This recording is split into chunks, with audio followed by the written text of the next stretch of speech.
Is the second wave of C19 virus inevitable in Las Vegas? The answer is, well, yes. We're going to talk about that right here on the channel today. This is a very difficult video to make.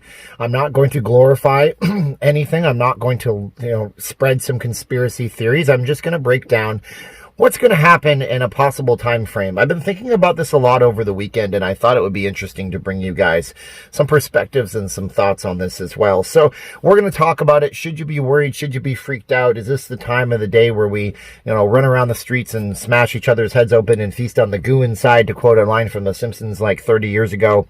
Probably not, but we have to talk on that subject. So my name is Steven. I'm not leaving Las Vegas. I'm a Vegas blogger. Make sure you like, share, subscribe, hit the bell for the future notifications. Leave us a comment. Is this something that overly concerns you? I think I know my audience, but some of you guys might say yes. It depends. And you want to watch the video, you want to leave us a comment, you want to head on over to Patreon. I do 14 plus videos a week for you guys here on Las Vegas based stuff, 1 in the morning and a live stream in the afternoons. On the Patreon, you get into the credits of the videos. You also get early access to videos that I edit, and it takes me a long time, and I put them on the YouTube, but you get to see them there first. And you also get a lot of photos. I have like 140 plus posts that need to be unlocked on the Patreon if you guys want to check that out. We also have VegasFaceMask.com, made by my dear sweet wife, Sweet Caroline, and she makes them right here in Vegas. We ship them out in batches. We get the shipments going. If you guys are delayed on your orders, that's because they're handmade products, and we're doing our best. Also, you want to support the channel, go over to notleavinglasvegas.com/VegasBaby. Book a room on Vegas.com or a flight or whatever, save some money. Or Amazon, notleavinglasvegas.com/Amazon. Okay, haters gonna hate. The commercials are over, I promise. So the question of the day is, second wave? Yeah, probably. Here's the thing. You guys know that I live here. I'm in the Petri dish. I'm in the control group that Carolyn Goodman talked about, and I don't think she was really trying to be really over the top. I mean, every single city, every single state, every single place is going to be one of these things, especially Las Vegas. But we have to talk about what's going to happen. A lot of people are saying that it won't matter. Nevada won't see an increase in surge and spikes because all of the people that are visiting here are going back home, and we're going to contribute, and it's not going to be noticed. I think it will be noticed. So in terms of timelines and in terms of what it all means, well, it means that there's going to be more people that are testing positive for the C19 virus. That's one thing that's going to happen.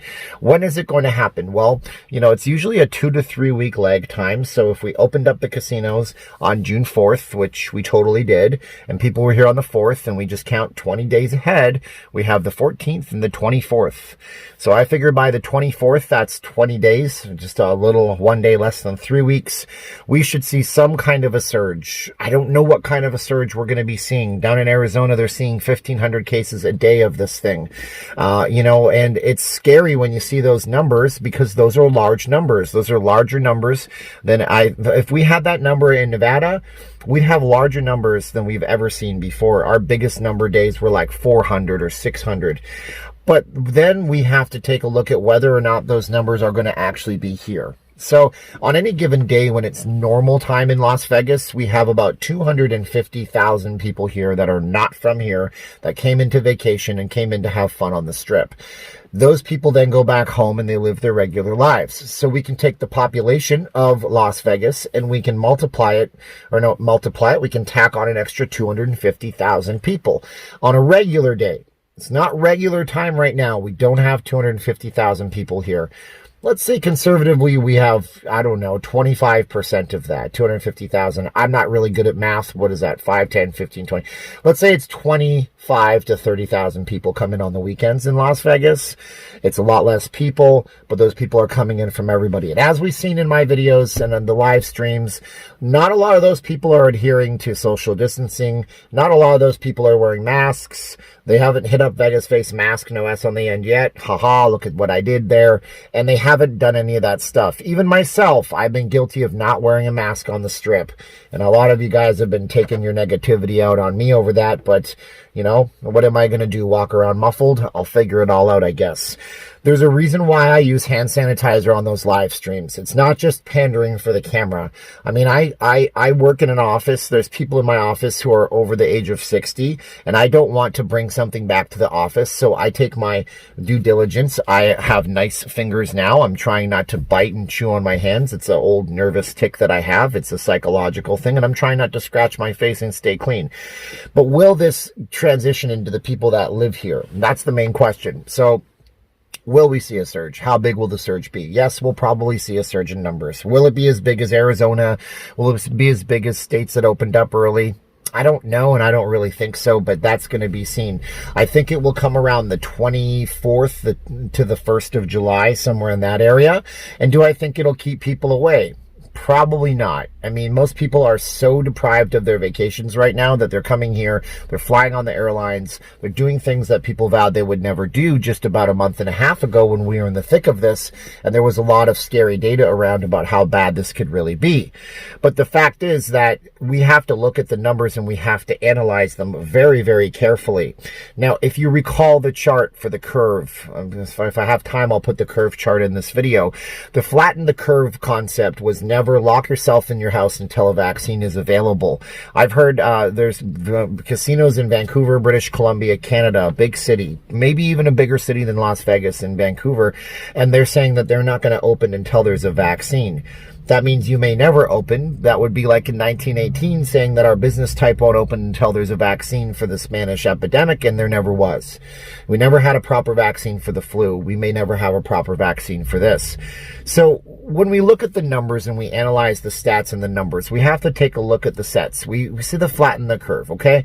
That was to not overwhelm the hospitals. It's important y'all remember that. Everybody said it. Both sides of the political spectrum said it back in the day.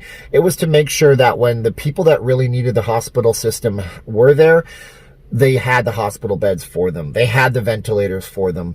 And then we focused on states like New York and large urban centers where they had massive outbreaks, and we kind of said the whole country was in the same kind of situation, which they were not in the same situation. Out here in Nevada, we never had a problem with having a lack of ventilators. We never had a problem with having a lack of ICU, intensive care unit beds. So that was a positive thing.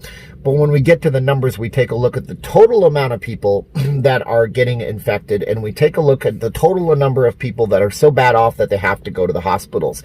And those are the numbers that we have to focus on before we flip out. And like I said in the beginning of this video, run into the streets, crack each other's heads open, and feast on the goo inside. It's a joke from The Simpsons. I hope you would look it up on the YouTubes. I'd put it in, but, you know, Disney would copyright me for that. So if we don't have the hospital system being overwhelmed, if we go back to the original origins of flatten the curve, which was if you get this thing, they didn't have the testing at the time, and we'll talk about that in half a second, but if you get this thing, stay at home, tell everybody else in your house to stay at home for 2 weeks. If it gets really, really bad, visit a healthcare practitioner, make sure that you're doing the right things, you'll get over this. 90% of people that get this thing get over it. Then we don't have to panic and flip out, but we still have to be concerned with the amount of people coming to Las Vegas, possibly taking this thing back home with them. And we still have to be concerned that those same people might go into a professional office back home where there's somebody who's 70 years young. You know these folks, they're awesome, they kick butt, they work really, really hard like they're in their 20s, but they're in that office, and maybe they pick up something that happened in Las Vegas. And so it's complicated. So everybody is like, yeah, come to Vegas, woo, Vegas, baby. And I'm like that too, but I'm looking at it from a standpoint of how bad could it be? I don't know, but what are we going to do? I don't know what we do. And it's a question that I go over in my mind. I mean, it would be irresponsible for me to tell people, yeah, just come here and just pretend like it was back to normal. That seems to be what the casinos are doing. They're putting forth the idea that Vegas is just like it was before, but all of our staff are wearing face masks. And that's good for the staff. That's good for the hotels. That's actually probably good for the people of Nevada and Las Vegas. Because as long as they're wearing masks and they're doing their social distancing with the guests, and as long as they're wearing gloves and they're not touching their face, there's probably very, very low chance and probability that they pick something up. Okay, there's a doctor that was on the news channels a few weeks back. Nobody watched it because he gave out a good message. News doesn't like a positive message. He said, and he was a doctor that worked literally in an ICU hospital in New York. And you know what he said? He said, I've been working with this for months. So long as I don't touch my face, so long as I wash my hands after I have an interaction with the person, so long as I keep clean, I'm not concerned. He said, nobody should be concerned if you're doing those things. But again, we have what did Carolyn Goodman call it? The control group, the petri dish, whatever you want to say it was. We have that happening right now in Las Vegas. So will there be a second wave in Las Vegas? The chances are pretty good that there will be. How bad will it get? Well, I mean, the numbers could look really, really scary. Remember, we have lots and lots of testing right now. Everybody's testing for this. The test kits are abundant. They could literally test every person in the state of Nevada, they're saying, within a week or two if they wanted to. And that's a great thing, and we've moved on to that point. But when you look for something, you'll find more of it. Now we're looking for it in different places. We're looking for it in prisons. We're looking for it in nursing homes. We're looking for it in places we never saw it before. So we'll see if that surge is coming and how bad it will be. I think it is coming. I don't know how bad it will be. You have to look at the different set of data that they don't tell you about, because it's easier to tell you that there's 1,000 new cases than there is to say that there was one death. And even one death is a tragedy, as we always know, and we always say, and we have to be respectful to the people that might have lost a loved one. And I'm sorry if you have. But when the news comes out and says, wow, look at all the new cases, you have to look at the other things, the other side of the fence. That's how you analyze data. That's how you get good data and make good decisions about whether or not you come here. Now, I'll keep you guys updated on all that stuff as we go down the channel. And I hope that this has been a little bit of a conversation to talk about what really does going to happen, and what happens in Vegas stays in Vegas, but it might not be staying in Vegas right now. So we'll see how it goes. Now, my name is Steven. I'm not leaving Las Vegas. I'm a Vegas blogger. I appreciate you guys watching the video as I do it in my car before work, because I took the opportunity to sleep in. Ooh, I slept in all the way to 7:30. But if you guys want to support the channel, head on over to the Patreon. You guys can be on the credits of the video. Head on over to vegasfacemask.com. Do the Amazon thing for stuff you're shopping for. Book your hotel or whatever through vegas.com. That helps too. Check out the Not Leaving Las Vegas Facebook group. Just go to Facebook, type in Not Leaving Las Vegas. You'll find us there.